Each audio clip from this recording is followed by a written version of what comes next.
आप बुनते हैं और फेंकते हैं अल्फाज हम पकड़ लेते हैं।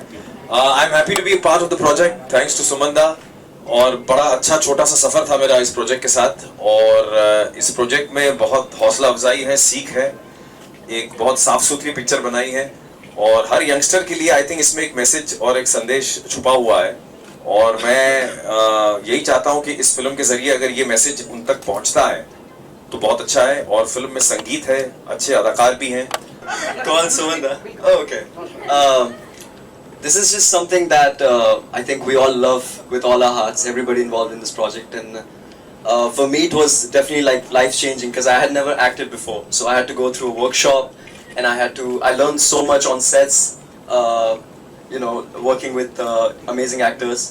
चित चोर करे बदरा घन घोर मतवारे बदरा तोहे देख देख फूलों में महके कजरा खींचे कोई डोर मुझे तेरी ओर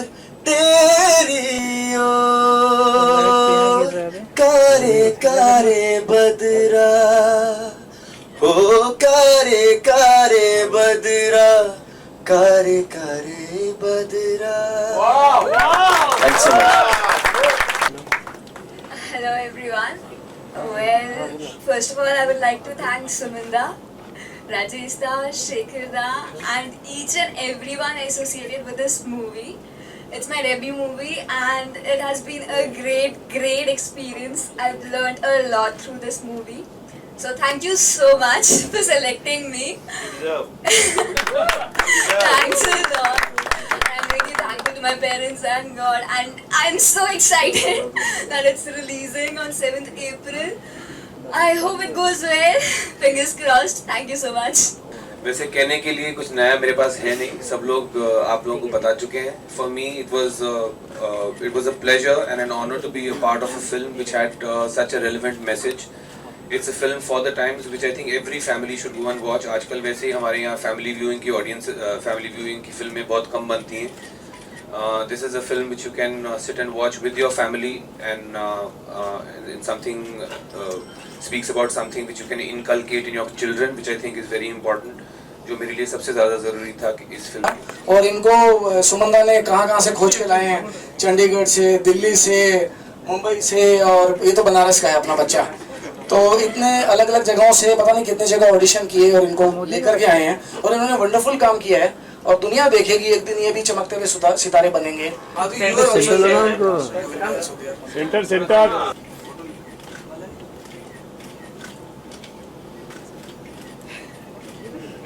मैं थैंक यू कहना चाहूँगी राजेश जी को, सुमन जी को, बिकॉज मैं इस मूवी ब्लू माउंटेन्स की उन्होंने मुझे इसका पार्ट एक दिया है। मैं एज एन एंकर हूँ इस मूवी में, और ये मेरा पहला है first debut as an actor, because मैं सिंगर हूँ प्रोफेशनली। तो मुझे बहुत खुशी है कि उन्होंने इतना ट्रस्ट दिखाया सुमन जी ने मुझ पर, तो इसलिए मैं उनको थैंक यू बोलना चाहूँगी। और सबसे पहले ये और भी मेरे लिए खुशी की बात इसलिए है बिकॉज इसमें मेरे चाचा जी जो आदर्श श्रीवास्तव जी हम जो हमारे बीच में नहीं रहे, उनके 2 गाने हैं इसमें। तो इसके लिए ये इनकी लास्ट मूवी रहेगी जो भी रिलीज़ होगी, तो उनकी उसके हिसाब से मुझे बहुत खुशी है कि मैं उस पार्ट हूँ, इस मूवी में इस पार्ट हूँ इसका। तो मैंने 2 रियलिटी शोज़ किए। तो पहले वाले में बहुत डिप्रेस था, सेकंड वाले में ज़रा भी नहीं था, क्योंकि सेकंड वाले में I learn my lesson. So I understood कि इट्स जस्ट लाइक जो प्रेशर वहाँ पे होता है, that is not from its not from with in.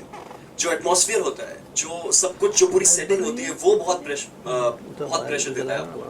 तो इस वजह से द फर्स्ट टाइम मुझे कुछ आइडिया नहीं था, तो जब मैं नहीं जीता उसमें, मैं फर्स्ट रनर अप था, तो उस समय मुझे बहुत बुरा लगा था ऑब्वियसली, और उसके बाद मैंने बहुत मेहनत की और वो सब, बट उसके बाद जब मैंने सेकंड वाला किया तो फिनाले के टाइम में मुझे ज़रा भी प्रेशर नहीं था। जी बिल्कुल, मेरा ये फिल्म करने का सबसे बड़ा कारण ही ये था। जब सुमंदा ने मुझे स्टोरी सुनाई थी तो I was almost in tears when I heard the story, because आजकल जो हमारी सोसाइटी का हाल हो गया है, where everything has to be instant, like instant noodles, उसी तरह रियलिटी शोज में भी आजकल इंस्टेंटली बच्चों से एक्सपेक्ट किया जाता है to become performers, entertainers, dancers, singers, actors, comedians. So I think point ये नहीं है कि बच्चा क्या बनना चाहता है, पॉइंट ये है कि बच्चा वो चीज बनने के लिए ड्यू प्रोसेस फॉलो करता है कि नहीं, और उसकी सिर्फ जो एक सुपरफिशियल चीज जो है उस प्रोफेशन की वो तो नहीं देख रहा, उसके पीछे क्या हार्डवर्क लगता है, क्या डेडिकेशन लगती है, क्या मेहनत लगती है। Does he realise that, you know, does he go through that, does he understand that. तो यही जो वैल्यूज हैं, ये फिल्म उन चीजों के बारे में बात करती है। हाँ, तो शूट के पहले हम सब ने एक्चुअली चारों लोगों ने बहुत एक वर्कशॉप के थ्रू गए थे, 6 महीने लगे थे जिसमें, and I must say her name, Alka Moga, who really helped all of us. उन्होंने बहुत पॉलिश किया हम लोगों को तो कुछ पता भी नहीं था क्या क्या होता है, एक्टिंग क्या होती है, and I think none of us still know but we just try. So yeah, so that was a long process, and I think we just became really good friends उसी process में, which has come out beautifully in the movie. जरूरी नहीं कि मैं selected करता हूँ, वो हर actor आपको यही कहता है, लेकिन फिल्म्स आपको चूज करती है, प्रोजेक्ट्स आपको चूज करते हैं। इसमें दादा ने मुझे एक दोपहर नरेट की स्टोरी, और जैसे रणवीर ने कहा, बाकी एक्टरों ने भी कहा, और बड़ा जनरलाइजेशन इस फिल्म के बारे में भी है, इसका सार बड़ा अच्छा था। और मेरा भी एक 10 साल का लड़का है जो उस वक्त शायद 6 साल का था या 7 साल का था, तो वो भी इस प्रोसेस से, and he is a national squash player, तो वो सारा ट्राइबुलेशन, उसकी जो स्ट्रेस और उसको जो प्रेशर मैंने दिया, अभी भी दे रहा हूँ, वो यहाँ एक सिंगर के जरिए इन्होंने शायद वो दर्शाया, और कहीं वो छलकता मुझे नजर आया। बहुत ज़्यादा चैलेंजिंग था, बिकॉज बेसिकली मुझे भी एक्टिंग का कोई आइडिया नहीं था, हम सब फ्रेशर्स ही थे, तो grooming session and acting workshops वो सब कर करके जब फाइनली समझ आया कि कैरेक्टर क्या है, sir has helped a lot.